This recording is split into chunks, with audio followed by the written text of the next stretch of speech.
guys. All right, how you guys doing? Good. How are you? Good. What do you think about the game? It was great. Always good to get a win. I thought, guys played great, man. Like, credit to the defense. They had a chip on their shoulder all week. Shut them out in the second half. That's what I'm talking about. Jam running for 136. So good to have him back. The guys up front played their tails off. Wideouts played great. The tight ends, made lanes in the run game and the pass game. Like, it's all around good football, man. Just really, really proud of the guys. Always hard to get a win in the SEC, but it starts, over tomorrow, right? We got to go, to Columbia, to Missouri, to play a, undefeated Missouri team. Just starts over, man. Like, they're really good.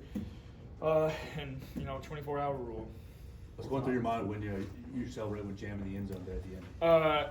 Just one, so happy for him, right? Just first time getting back in the end zone. I didn't know that he ran for that much.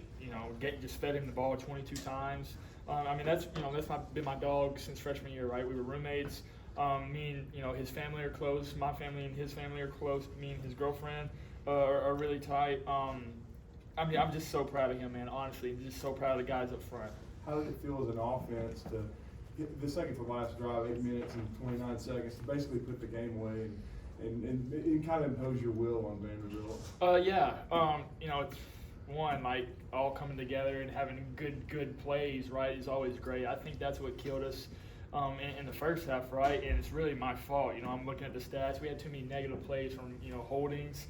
I took four sacks. Like, I can't do that.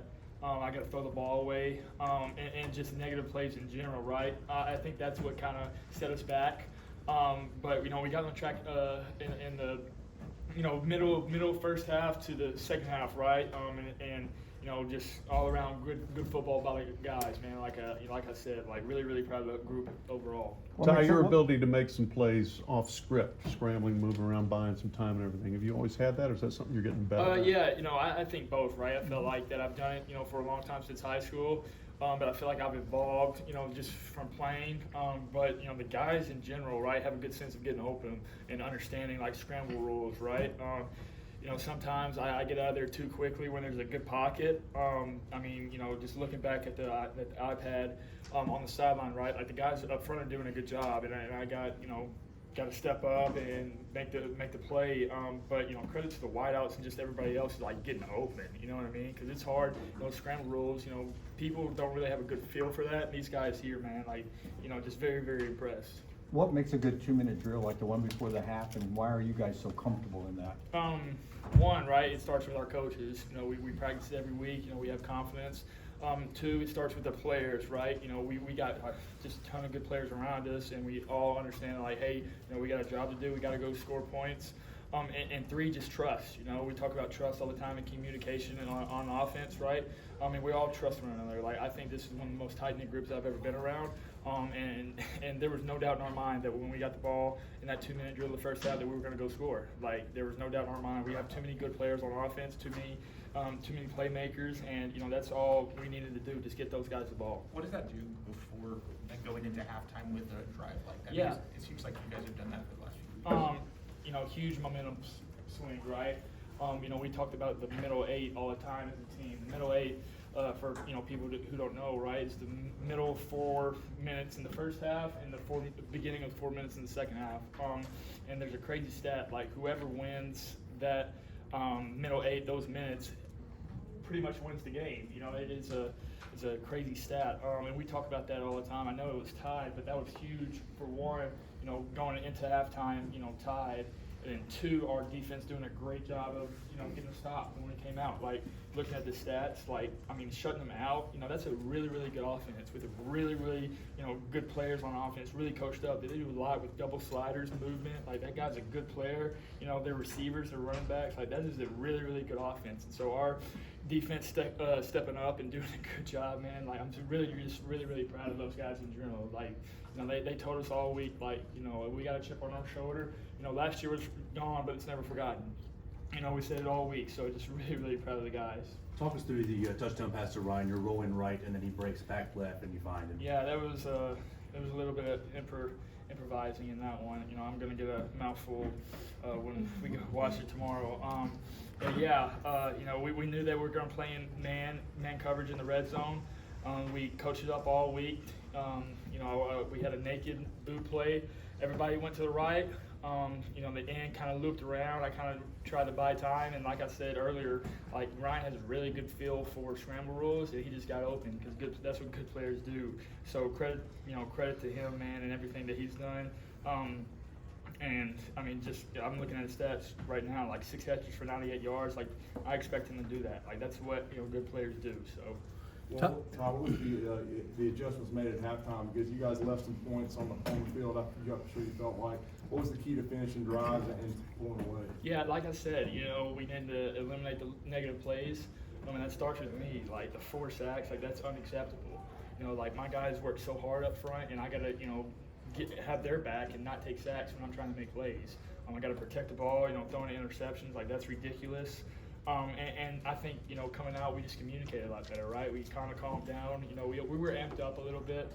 It's because we knew, how the game was going, right? With, all the outside noise and whatever.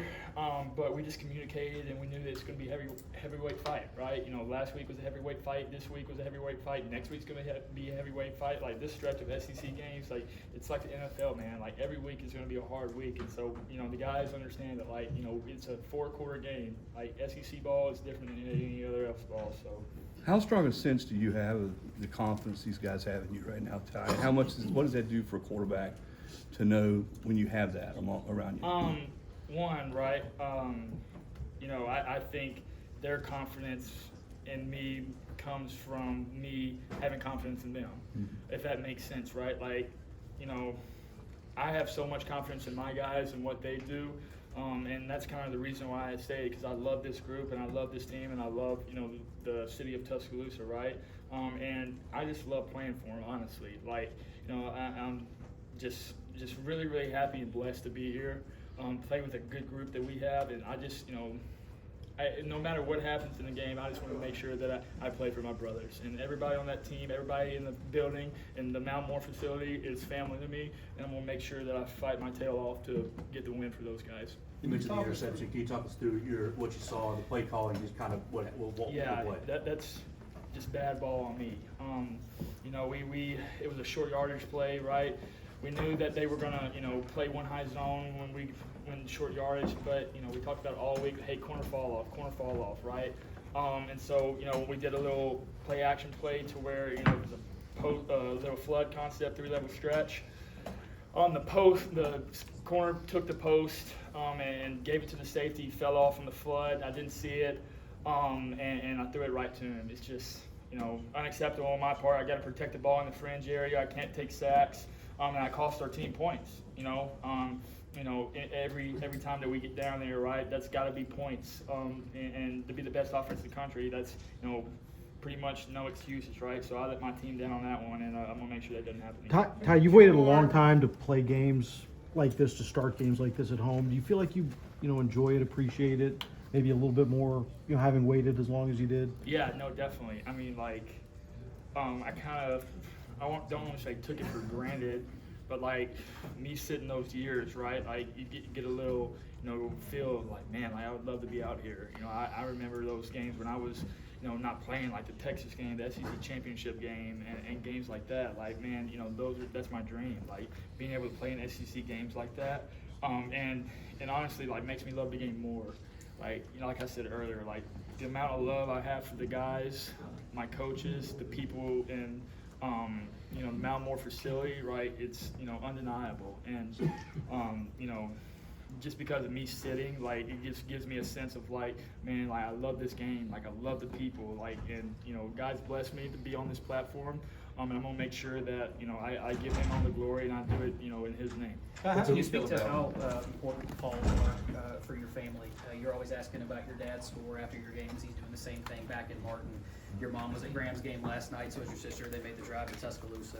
Just how important that dynamic is to have your family so involved with everything you do. Yeah, they have my back no matter what. There's been some hard times here, and they've always had my back no matter what. And one, like credit to my mom and my sister and my brother, right? Like You know, my mom literally like misses my dad's game, goes to my brother's game on Friday night, and drives down to every game that I have. Like, you know, that's a lot. And I, you know, I don't ask her to do that, but she's, you know, willing to do that because of, you know, how much she loves me. I mean, just fall in general, right, is our, you know, our time of the year. It's the busiest time of the year, but like, it's what we all bond over, right? You know, I know the only reason I didn't ask y'all to UT Martin School is because I already know it. You know, after this, I'm going to call my dad and talk to him about, you know, our game, and I'm going to talk to him about his game. I'm going to go see my parents and my family at my house, thank them and everything that they've done for me, coming here, and all the support they give me, and, you know, start over tomorrow. But, I mean, you know, the amount of support that I have from my family, you know, my friends and the people in Martin, and, you know, the Weakley County area, like, you know, I can't thank them enough. And, you know, I play for them just as much as I play for, you know, my teammates. Thank you, Todd. Thank you, guys.